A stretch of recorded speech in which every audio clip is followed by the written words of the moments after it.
വല്ലവന്റെ കുണ്ടിക്ക് കേറാ വെച്ച സൂചി ഇപ്പൊ എന്റെ കുണ്ടിക്ക് തന്നെ.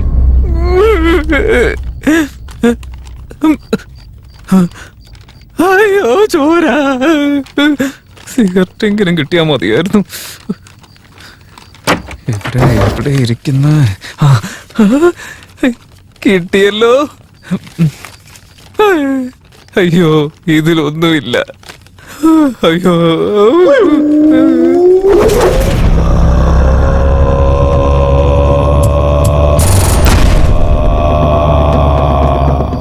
ആദ്യ രാത്രി ആരുമില്ലാത്തൊരു സ്ഥലത്ത് ഞാൻ മാത്രം. വെറും പൂച്ചയ്ക്ക് പോലും ഒരു പാർട്ട്ണറുണ്ട്. ഞാനിവിടെ ഒറ്റയ്ക്കായി. അല്ല ഇനിയിപ്പോ എന്ത് പറഞ്ഞിട്ടും കാര്യമില്ല. ഇവിടെ ആരും ഇല്ലല്ലോ.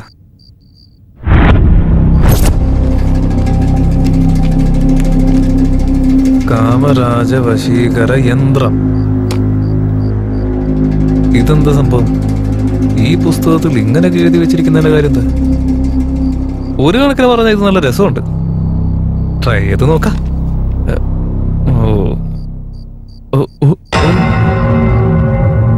ഇതിലുള്ളത് പോലെ ഞാൻ എഴുതി വെക്കേണ്ടി വരും. ഇതിലുള്ളത് പോലെ എഴുതി വെച്ച് നമുക്കിഷ്ടമുള്ള ഒരാളുടെ പേര് 101 പ്രാവശ്യം ഉച്ചരിക്കണം. അങ്ങനെ ചെയ്തു കഴിഞ്ഞാൽ അവര് നമ്മുടെ മുമ്പിൽ വന്ന് നിൽക്കുന്ന എഴുതി വെച്ചിരിക്കുന്ന. എന്നാ പിന്നെ നമുക്കൊന്ന് ട്രൈ ചെയ്ത് നോക്കാല്ലേ?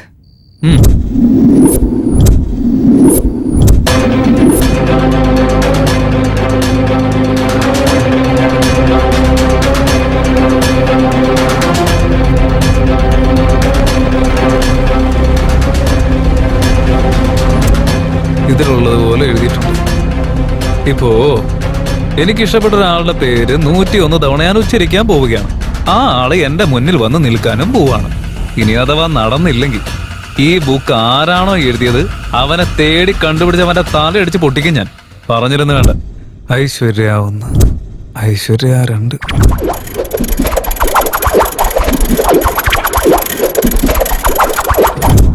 ഐശ്വര്യ 101. നോക്ക ഐശ്വര്യ, ഞാൻ നിന്റെ പേര് 101 തവണ പറഞ്ഞു കഴിഞ്ഞു. അതുകൊണ്ട് നീ എന്റെ മുന്നിൽ ഇപ്പോൾ വന്ന് നിന്നേ പറ്റൂ.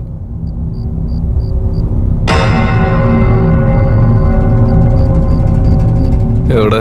ഐശ്വര്യം വന്നില്ലേ? അമൂല്യം വന്നില്ല. അല്ലെങ്കിൽ അവർക്ക് എന്തിനാ ഈ സമയത്ത് ഇവിടേക്ക് എഴുന്നള്ളുന്നത്? വായ തെറിച്ച് ഭക്ഷണം കഴിച്ച് എവിടെയും ചുരുണ്ടുകൂടി കിടക്കുന്നുണ്ടോ? ഒരു ജോലി ഇല്ലാത്തവൻ ഏതോ കാലത്ത് എന്താ കണ്ട് എഴുതി വെച്ചിട്ട് പോയതല്ലേ. ഇത് ഒരു ബോധമില്ലാത്തവൻ കുത്തിരുന്ന് വായിച്ചുകൊണ്ടിരിക്കും. അവനെ കണ്ട് ഇത് വായിച്ചുകൊണ്ടിരിക്കുന്ന എനിക്കുണ്ടല്ലോ ബുദ്ധിയുമില്ല, വിവരവുമില്ല, ഞാൻ മനുഷ്യനും അല്ല. എന്തൊരു കഷ്ടം നോക്കി. ഓരോ വെളിവില്ലാത്തവന്മാർ ഓരോന്ന് എഴുതി വെക്കുകയും ചെയ്യും. നമ്മളൊക്കെ വായിക്കാൻ വേണം. എന്തൊരു കഷ്ടം. എന്തൊക്കെ പ്രതീക്ഷയായിരുന്നു, ഒന്നും വന്നുമില്ല. ജ്ഞാനം പറയുന്നു, വിജ്ഞാനം പറയുന്നു. നീ അപകടത്തിലാണ്. നിന്നെ നീ തന്നെ സംരക്ഷിക്കണം. അമ്മേ, ഇവനെ അനുഗ്രഹിക്കൂ, ആശീർവദിക്കൂ. അകത്തുള്ള ഈ പൈതലിനെ അവിടെ നിന്ന് സംരക്ഷിക്കൂ. ഈ അമാവാസി അർദ്ധരാത്രി നിനക്ക് നല്ലതിനല്ല മകനെ. ജ്ഞാനം പറയുന്നു, വിജ്ഞാനം പറയുന്നു. തയ്യാറായിരിക്കൂ. സമയത്തിന് വേണ്ടിയും ധൈര്യത്തിന് വേണ്ടിയും ആത്മാർത്ഥമായി പ്രാർത്ഥിക്കൂ. നിന്നെ സംരക്ഷിക്കേണ്ട ചുമതല നിനക്ക് തന്നെയാണ്. ആത്മസംയമനത്തിനും ധൈര്യത്തിനുമായി പ്രാർത്ഥിക്കൂ. ഈശ്വരനോട് മനസ്സ് തുറന്ന് കണ്ണുകളടച്ച് പ്രാർത്ഥിക്കൂ. നിനക്കായി അവതരിക്കും അവിടുന്ന്. ഇവിടെ നിന്ന് രക്ഷപ്പെടേണ്ടത് നിന്റെ മാത്രം കടമയാണ് മകനെ. പേടിയായിട്ടും വയ്യ. ഇങ്ങനെ പേടിച്ചാ അറ്റാക്ക് വന്ന് ഞാൻ ചാവൂല. അയ്യോ, ആർക്കെന്നൊന്ന് സഹായിക്കാൻ വന്നൂടെ? ദൈവം രക്ഷിച്ചു. കറണ്ട് വന്നു. ആദ്യം ഇവിടെ നിന്ന് രക്ഷപ്പെട്ട് വേറെ എവിടെയും പോയി വിളിക്കണം. ഇതിനേക്കാളും നല്ലൊരു സ്ഥലം കണ്ടുപിടിക്കണം.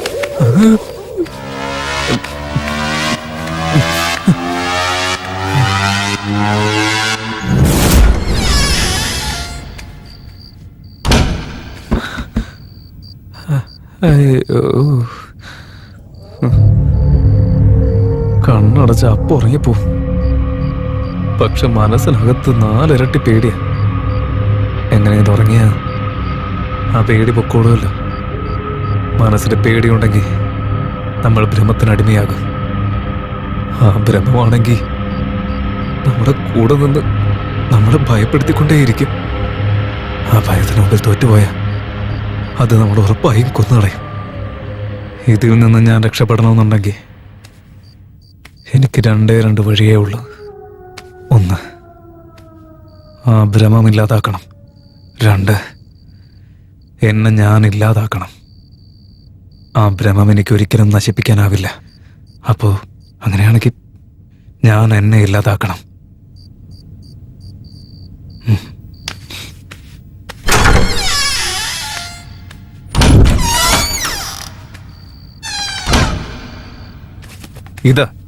ഇതാണ് ആത്മഹത്യ ചെയ്യാൻ പറ്റിയ ഏറ്റവും നല്ല വഴി.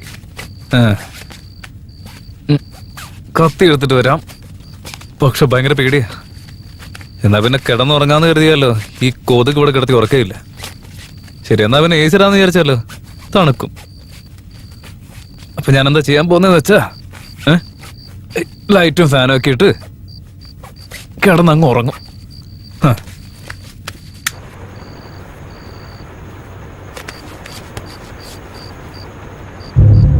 ആരും ഭയപ്പെടരുത്. ഞാനും ഭയപ്പെടുകയില്ല. ഇപ്പോൾ ഞാൻ ഉറങ്ങാൻ പോകുന്നു. Good night.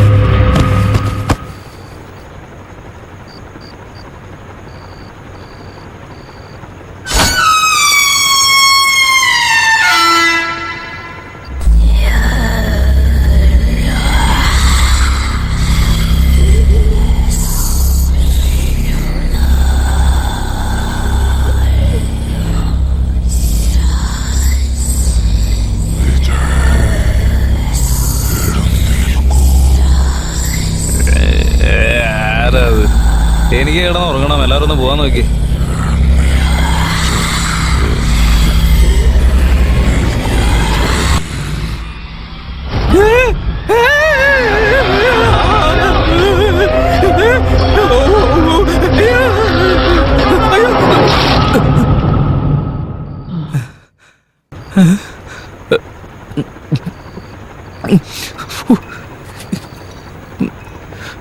സ്വപ്നോ? അമ്മേ, എന്തോ നടക്കുന്നുണ്ട്.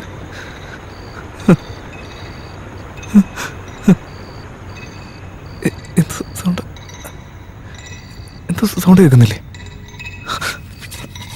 എന്തോ നോക്കാം.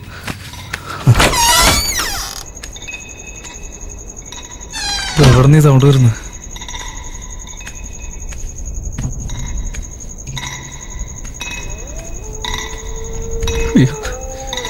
പട്ടികൾ കൂരിയിടാനുള്ള സമയം.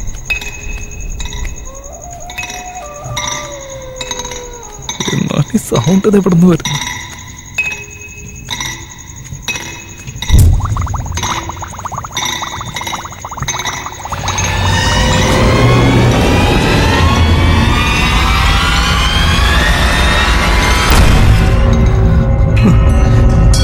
എന്തത്? നോക്കിയപ്പോഴേക്കും നിന്ന് പോയല്ലോ. എന്തായാലും ഇവിടെ നിന്നാ ശരിയാവും തോന്നുന്നില്ല. പെട്ടെന്ന് പോവാം.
ഇനിയുള്ള 2 മിനിറ്റ് കൊണ്ട് നിനക്ക് മന്ത്രം ചൊല്ലിക്കാൻ സാധിക്കില്ല. നീ നമ്മുടെ ലോകത്തേക്ക് തിരിച്ചു പോരെ. രക്തം കുടിക്കാതെ ഞാൻ ഉള്ളിലേക്ക് വരില്ല. ഒരു കാര്യം ചെയ്യ്. ഏത് മന്ത്രം ചൊല്ലിയാണോ അവൻ നിന്നെ പുറത്തു കൊണ്ടുവന്നത് അതേ മന്ത്രം ചൊല്ലി നീ തിരിച്ചു പോരെ.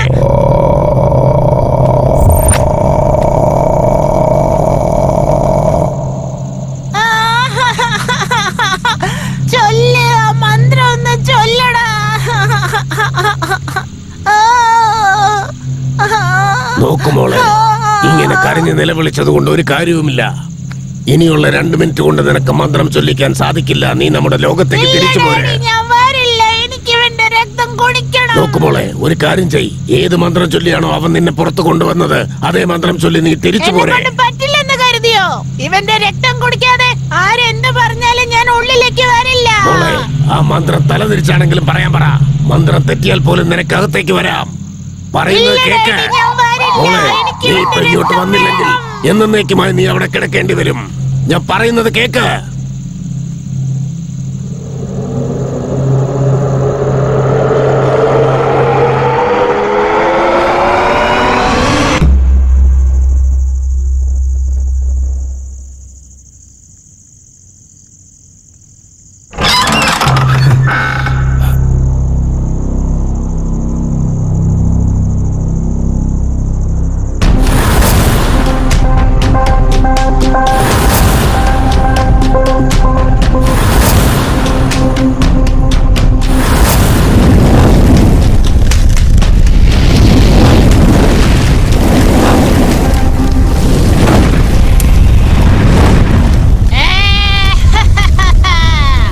എനിക്ക് രക്തം വേണം.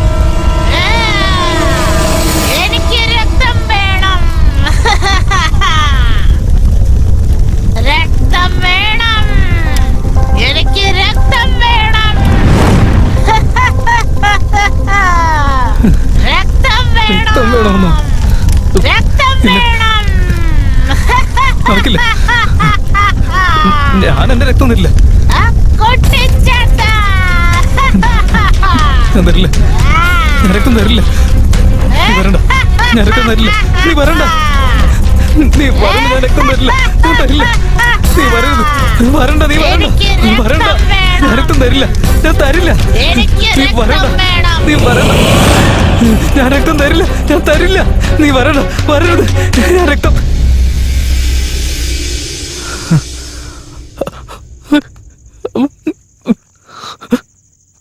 അയ്യോ, ഇവിടുന്ന് എന്തൊക്കെയാ നടക്കുന്നത്? അമ്മേ. അയ്യോ, ഇതിൻ്റെ ഇടയിൽ ആരാ ഈ പണിയത്? അയ്യോ, ഇവിടെ ആരെങ്കിലും ഉണ്ടോ?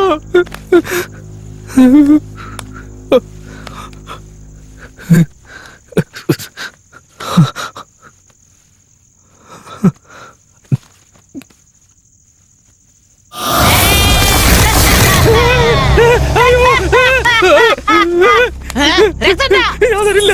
രക്തം തരാൻ. ഞാൻ തരില്ല. ഞാൻ രക്തം തരില്ല. രക്തം ഞാൻ തരില്ല. തിരിച്ചു പോ. തിരിച്ചു പോക്കോ. ഞാൻ തരില്ല. ഞാൻ തരില്ല. തിരിച്ചു പോ. തിരിച്ചു പോ. ഞാൻ തരില്ല. ഞാൻ തരില്ല. ഞാൻ തരില്ല. ഞാൻ രക്തം തരില്ല. ഞാൻ തരില്ല. ഞാൻ രക്തം തരില്ല.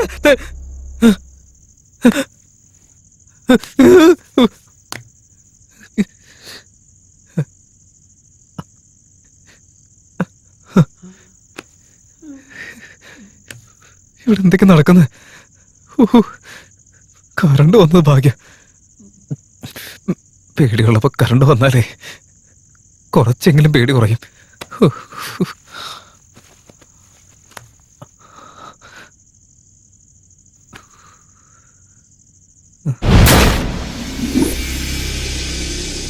അതേ ബുക്ക്.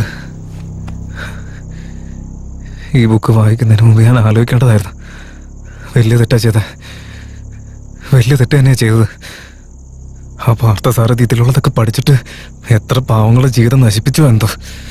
അയ്യോ, ഇതൊക്കെ നടക്കുമെന്ന് എനിക്ക് നേരത്തെ അറിയാമായിരുന്നെങ്കിൽ മോഹിനെ വിളിച്ചാലും വേറെ മര്യാദയ്ക്ക് ഐശ്വര്യ വിളിച്ചാൽ മതിയായിരുന്നു.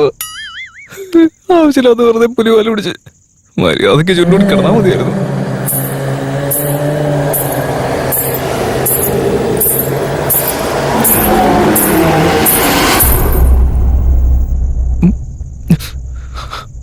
ആരോ അടുത്ത് വന്ന് നിൽക്കുന്ന പോലെ തോന്നുന്നു.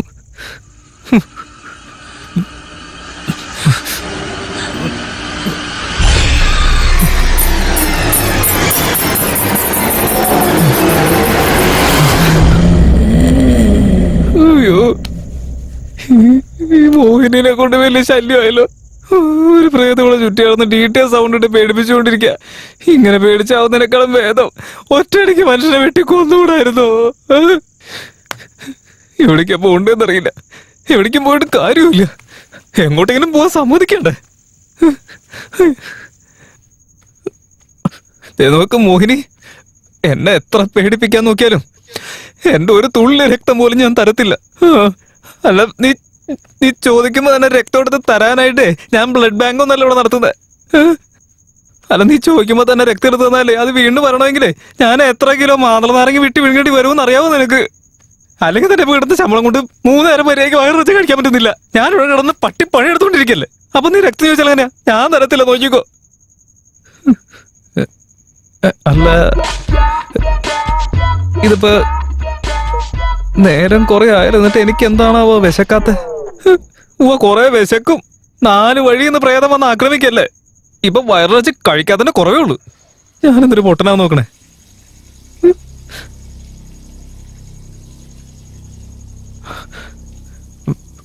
ആരോ ബാത്റൂമിൽ പാട്ട് പാടി കുളിക്കുന്ന പോലെ ഉണ്ടല്ലോ. പേടിച്ചിട്ട് മുട്ടുകാര് കൂട്ടിരിക്ക. ഇനി അടുത്തത് എന്തൊക്കെയാണോ എന്തോ.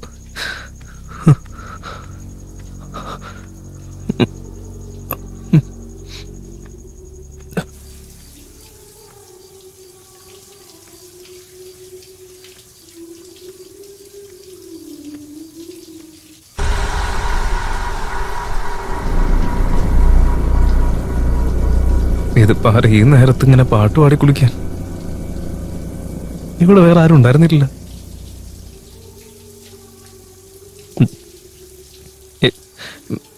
ആരാകത്ത് പാട്ട് പാടി കുളിച്ചോണ്ടിരിക്കുന്നേ? ഹലോ,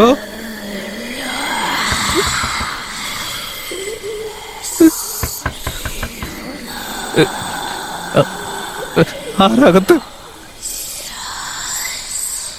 എന്താ പാട്ട് പാടുന്ന നിർത്തിയ?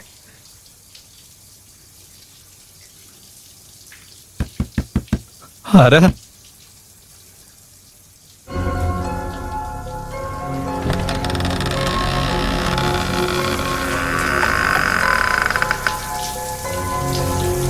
എന്താ സംഭവം?